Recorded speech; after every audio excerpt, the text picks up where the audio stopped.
పాపము, అశాంతి, భయం, దిగులు, శ్రమ, వేదన, దొంగతనం, వ్యభిచారం, వ్యాధి, హత్యలు, త్రాగుడు, భయంకర సంఘటనలు, మరణం, నరకం.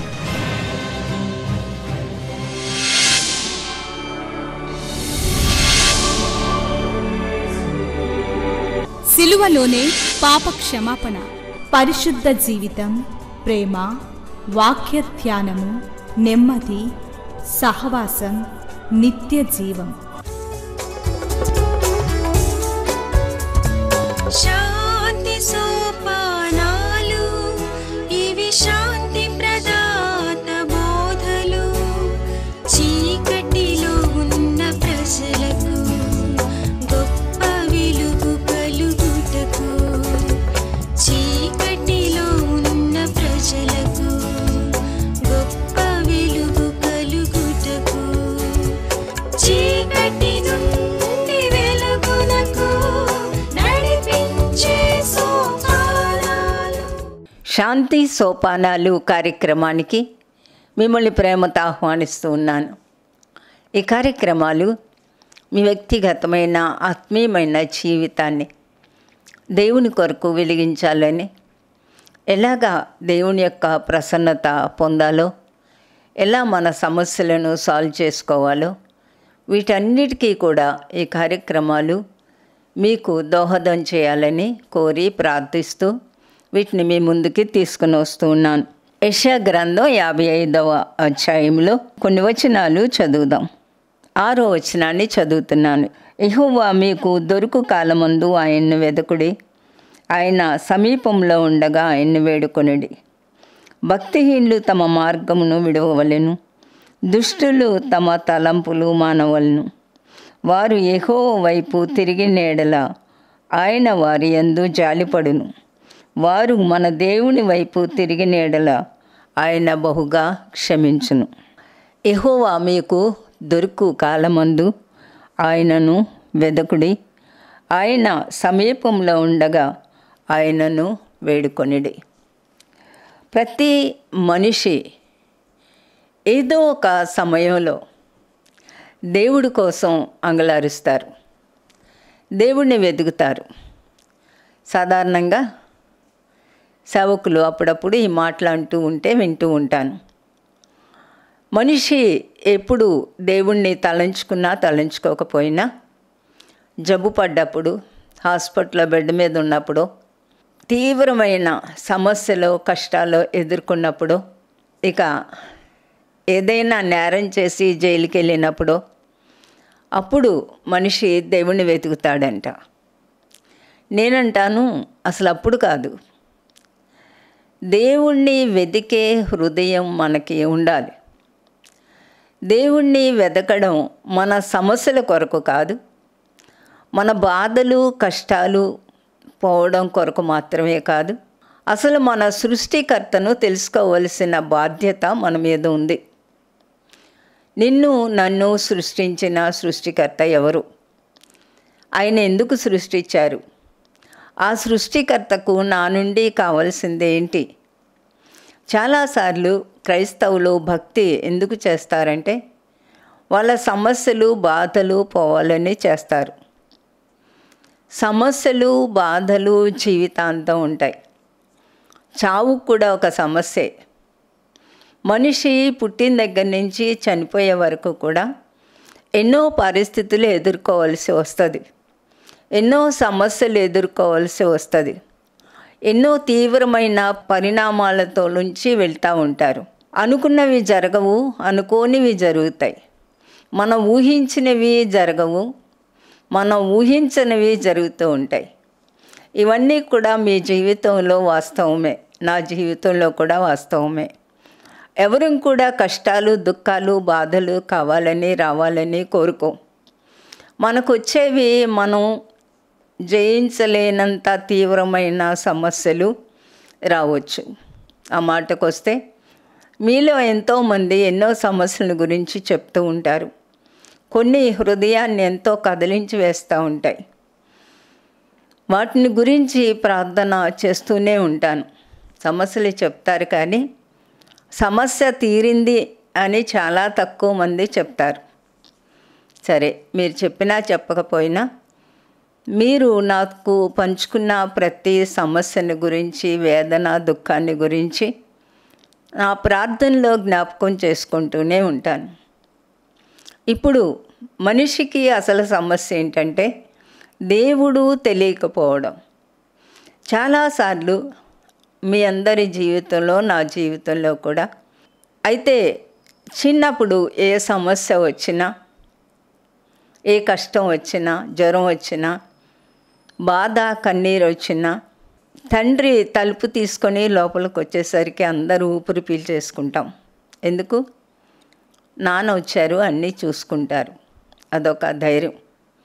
కొంతమందికి ఈ మాటలు వినే మీకు ఒకవేళ తల్లి తండ్రి లేకపోయినా క్షమించండి, వాళ్ళని మించిన దేవుడు మనకి ఉన్నారు. ఒక తండ్రి లోపలికి రాగానే అమ్మయ్య అని ఊపిరి పీల్చుకుంటాం. సమస్య అలాగే ఉంటుంది, కానీ దానికి ఒక పరిష్కారం దొరుకుతుంది. ఏదో చేస్తారు తండ్రి లేక తల్లి అన్న ఒక ధైర్యం వచ్చేస్తుంది. ఈ లోకపు తల్లిదండ్రుల కన్నా మిన్న అయిన దేవుడు మన సృష్టికర్త. ఆయనే మన తండ్రి కూడా. ఆయన్ని బట్టే మనం ఈ లోకంలో ఉన్నాము. వాక్యం చెప్తా ఉంది, యెహోవా మీకు దొరుకు కాలమందు ఆయన్ని వెతుకుడి.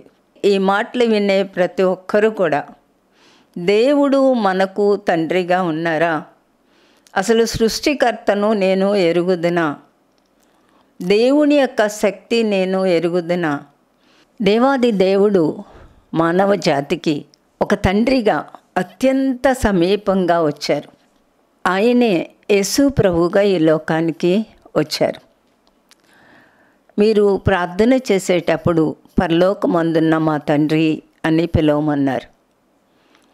క్రొత్త నిబంధనలో మనం అనేక సంఘటనలు చూసినప్పుడు ఆయన దొరికిన కాలంలో ఎంతోమంది ఆయన్ని వెతుక్కొని ఆయన దగ్గర పరిపూర్ణమైన స్వస్థతలు పొందారు.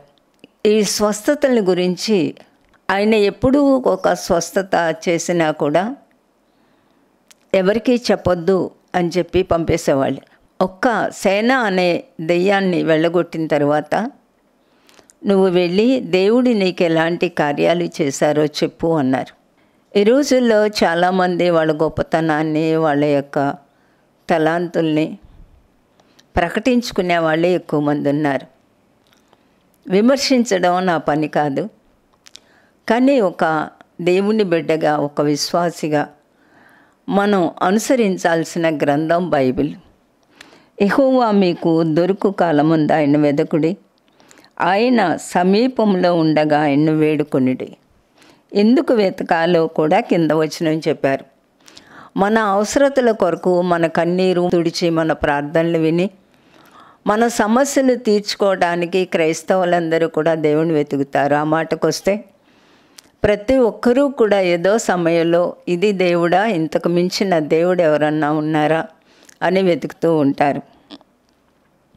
ఎందుకు వెతకాలో కూడా కింద చెప్పారు చూడండి. భక్తిహీనులు తమ మార్గమును విడవవలెను, దుష్టులు తమ తలంపులను మానవలెను. వారు యెహోవా వైపు తిరిగిన యెడల ఆయన వారి యందు జాలిపడును, వారు మన దేవుని వైపు తిరిగిన యెడల ఆయన బహుగా క్షమించును. ఎందుకు తిరగాలంట దేవుని వైపు? ఇది చాలామంది మర్చిపోతారు. అసలు గుర్తుండదు, అసలు తెలియదు కూడా. మనిషికి దేవుడు ఎందుకు కావాలో కేవలం మన అవసరతలు తీర్చుకోవటానికి మాత్రమే కాదు. అది రెండవ అంశం. మొట్టమొదటిగా మన మార్గాలు మనం విడిచిపెట్టుకోవాలి. మనం వెళ్ళే మార్గం క్షేమకరమైన మార్గమా? మన ఆలోచనలు క్షేమకరమైనవా? మన మాటలు క్షేమకరమైనవా? మన ప్రవర్తన దేవునికి అనుకూలమా కాదా అనేది ముందు ఆలోచించుకోవాలి.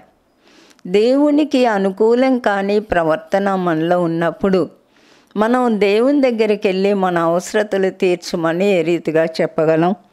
రెండవదిగా దుష్టులు తమ తలంపులను మానవలెను.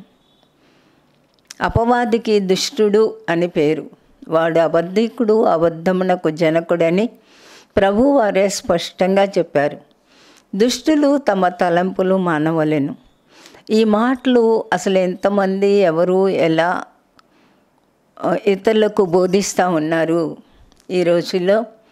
దేవుణ్ణి నమ్ముకుంటే దేవుడు నీకు అన్నీ ఇస్తారు అనే ఒక సువార్త వచ్చేసింది. కానీ అది బైబిల్కి అనుకూలమైంది కాదు. దేవుడు మనకి సహాయం చేస్తారు. దేవుడు ఈ లోకంలో ఉన్నప్పుడు ఎంతోమందికి ప్రతి అవసరతలు తీర్చారు. రోగుళ్ళు ముట్టి స్వస్థపరిచారు, చనిపోయిన వారిని లేవనెత్తారు, కుష్ఠరోగుల్ని బాగు చేశారు, గ్రుడ్డివారికి చూపునిచ్చారు.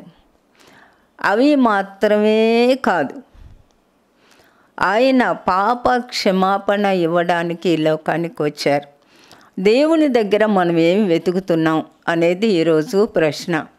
కేవలం ఐహికమైన అవసరతలు వెతుక్కుంటే ఈ లోకంలో అన్నీ కూడా సంపాదించుకున్న పరలోక రాజ్యాన్ని సంపాదించుకోకపోతే మనం నరకానికి వెళ్తాం అనేది మనసులో పూర్తిగా మనం గుర్తెరగాలి. భక్తిహీనులు తమ మార్గమును విడువవలెను, దుష్టులు తమ తలంపులను మానవలెను. వ్యర్థమైనవి చూడడం, మాట్లాడడం, అనవసరమైనవి మాట్లాడడం, దేవునికి అయిష్టమైన కార్యాలు చేయడం, ఇవన్నీ కూడా మనం జాగ్రత్తగా వివేచించి అవన్నీ కూడా మానుకోవాలి. వారు యెహోవా వైపు తిరిగినెడల ఆయన వారి యందు జాలిపడును. దేవుడు మన మీద జాలి పడితే ఆయన మనశ్శాంతిని ఇస్తారు. కుటుంబంలో ఎంత భయంకరమైన పరిస్థితులున్నా ఆయన సరిచేయగలరు. అంచేత ముందు మన ప్రవర్తన దేవునికి అనుకూలంగా మార్చుకోవాలి. వారు మన దేవుని వైపు తిరిగిన యెడల ఆయన బహుగా క్షమించును. ఒక చిన్న పొరపాటు మనిషి చేసేది ఏంటంటే మనం మన సమస్యని గురించే ఎక్కువ ఆలోచిస్తూ ఉంటాం. ఆ సమస్య ఎంత తీవ్రమైంది ఆలోచిస్తాం. ఆ సమస్య ఎవరి ద్వారా మనకి కలుగుతూ ఉందో ఆ వ్యక్తిని ద్వేషిస్తాం. మన హృదయాల్లో ద్వేషం, అసహ్యత, కోపం ఇవన్నీ పుట్టేటప్పుడు మనకు దేవుడు ఎలా సహాయం చేస్తారు చెప్పండి? దేవుడు పరిశుద్ధుడు. బైబిల్ చాలా విచిత్రమైన ఒక గ్రంథం అనుకుంటూ ఉంటాను. యేసు ప్రభు అన్ని విషయాలకు మనకు మాదిరే.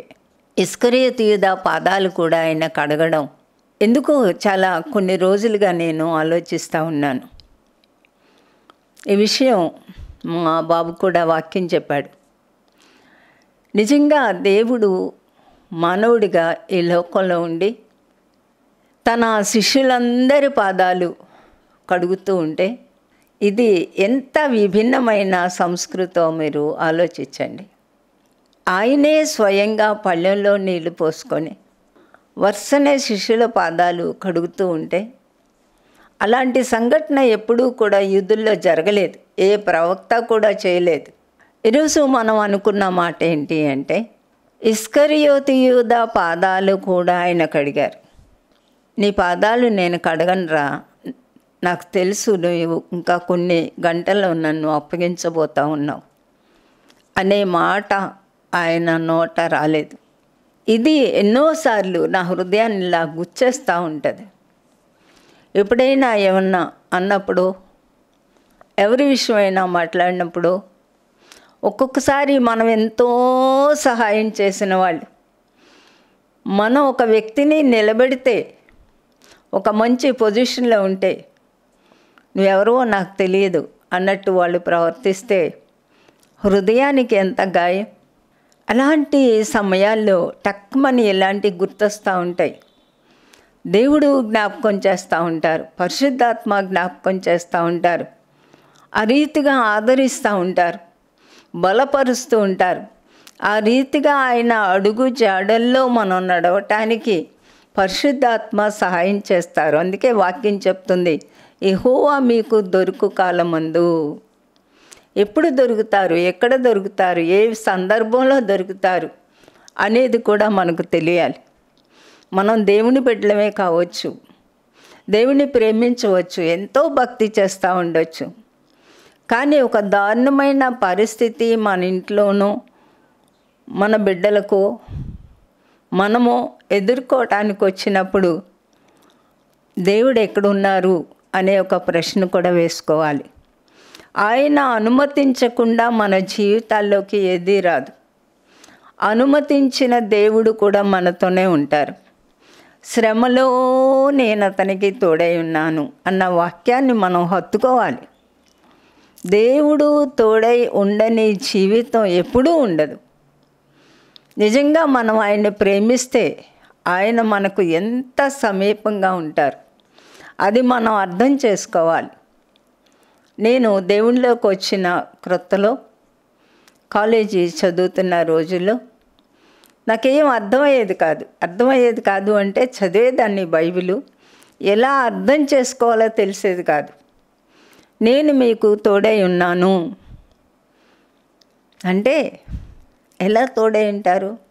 నాకు ఎలా తెలుస్తుంది మీరు నాతో ఉన్నారని? నేను ఎలా తెలుసుకొని మీరు నాతో ఉన్నారు అన్న భయంతో ప్రవర్తించగలను అనే ఆదరణ నాకు ఉంటుంది. నాకు ఎలా అర్థమవుతుంది ఈ వాక్యం అని చాలా రోజులు ఆలోచించాను. చివరికి ఒకరోజు జవాబు వచ్చింది.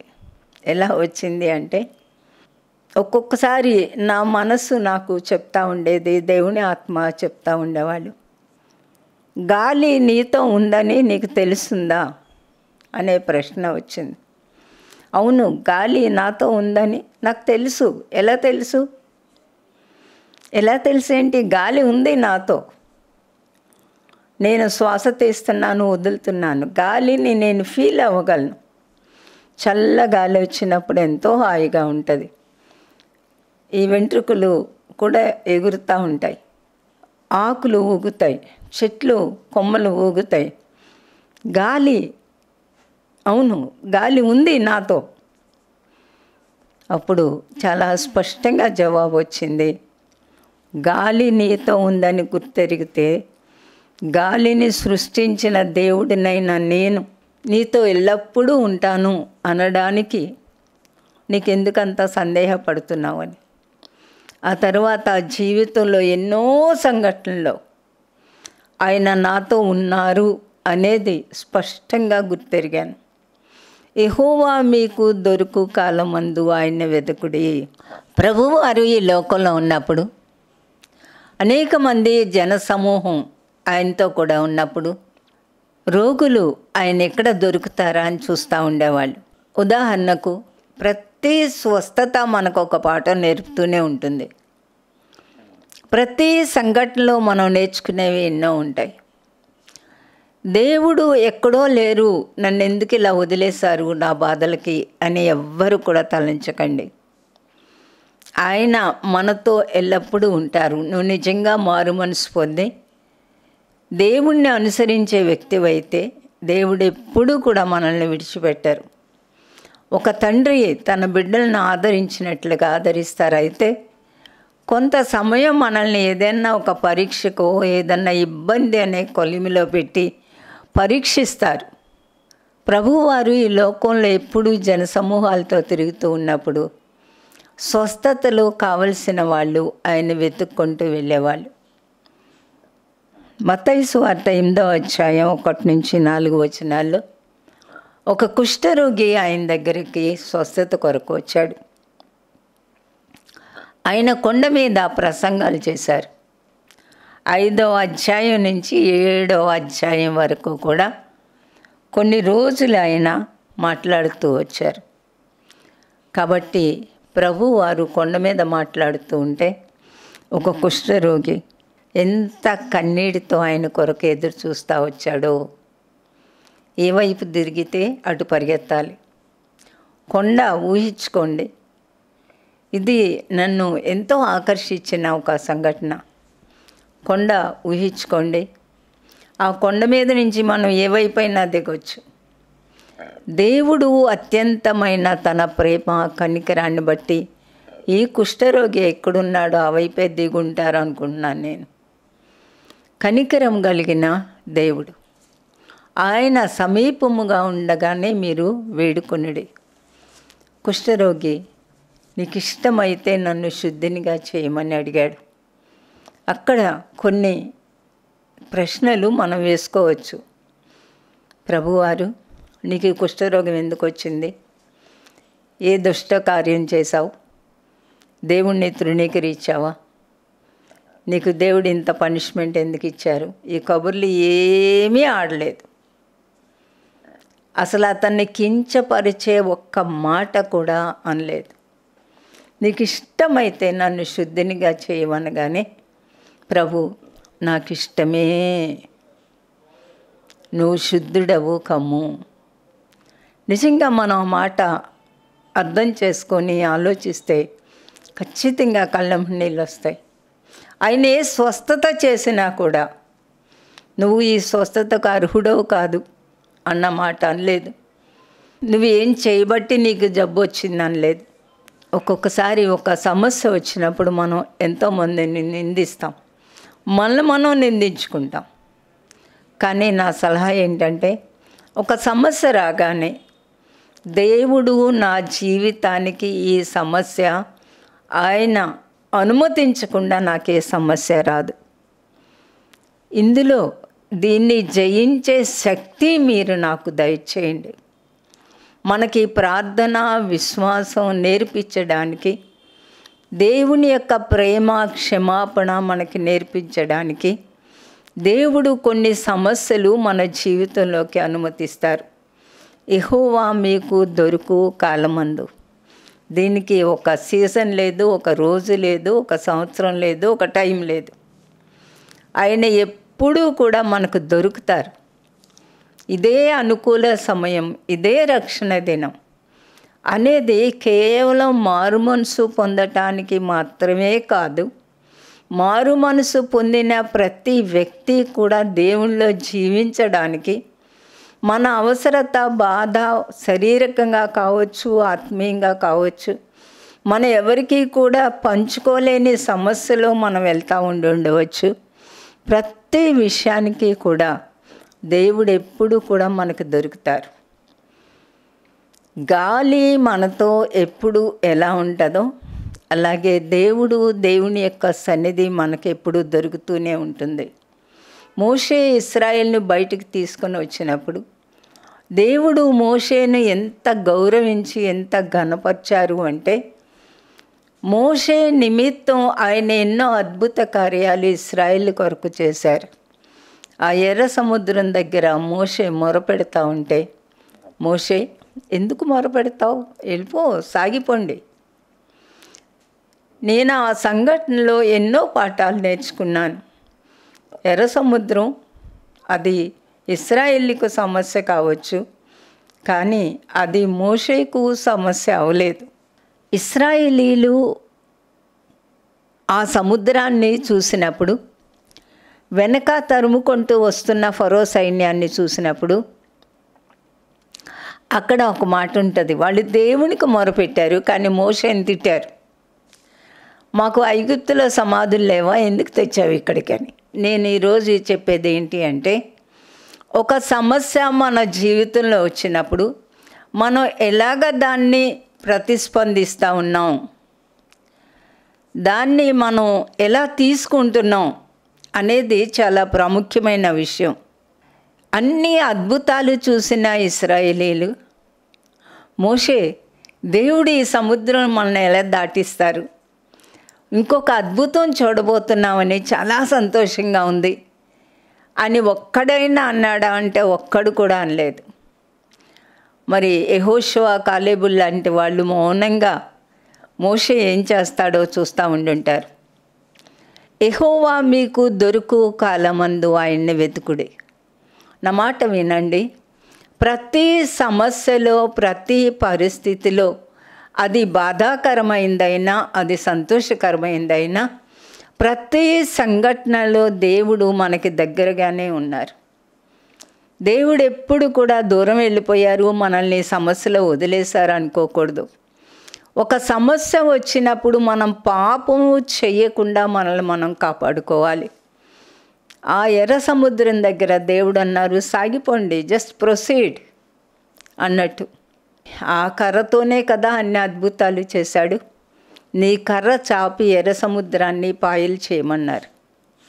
కాబట్టి ఎర్ర సముద్రం ఎక్కడ పాయలవుతుందో మోషే మనసులో చూశాడు. సమస్య ఏదైనా సరే, ఎంత కష్టమైనదరా సరే, నీ శక్తితో నువ్వు ఆ సమస్యను జయించలేవు. దేవుడు నీ ప్రక్కనున్నారు.